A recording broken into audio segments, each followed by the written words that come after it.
Yeah. The point about all this is that it's much worse than you think.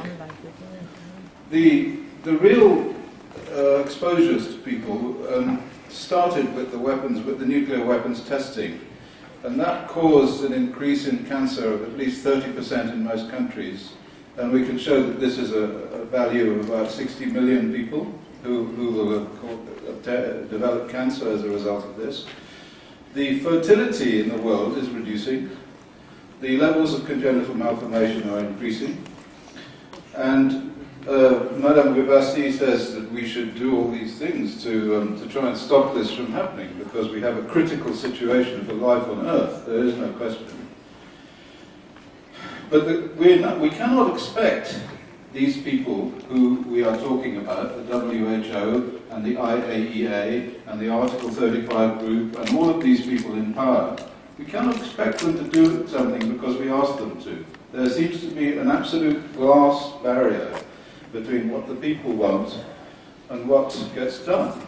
It's an impossible situation because we are living through the worst public health scandal of the history of life on this earth. And yet nothing seems to be possible to do. Well, let me make some suggestions. I'm going to talk soon and I won't go on and hog the microphone, so don't.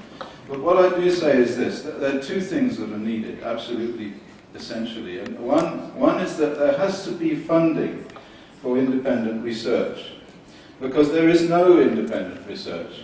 And the people who are independent researchers, like my colleague Yuri Bandashevsky, like me, like the other people who work, and there are very few of these people, they work for virtually nothing. And it gets very difficult to function. They cannot obtain equipment, they cannot measure things. And it is on these people that the future of this planet and life on it, survival on it, depends. And they do not have funding to get younger people, to teach these younger people how to do the studies that are necessary to do, because we are all getting old, you know, and we're not going to live forever, and maybe we'll just get bored with it all and go fishing. But I have to say that something has to be done along those lines. That's the first thing. Now, the second thing that we can do is we can use the law. Now, as an expert witness, I've won maybe more than 20 cases in seriously big cases, millions and millions of dollars of damages. I've won using the ECRR risk model and using the arguments that we have heard here today. But these court cases never get out into the media because they're always settled. As soon as the companies know, or the nuclear industry know that they're going to lose, they settle the case by writing a big fat check. But we can take court cases through human rights legislation, through international human rights legislation, and through the legislation that's implicit in Euratom.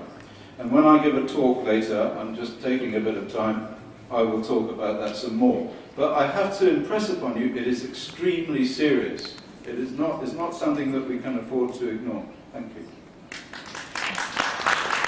Let's see, please.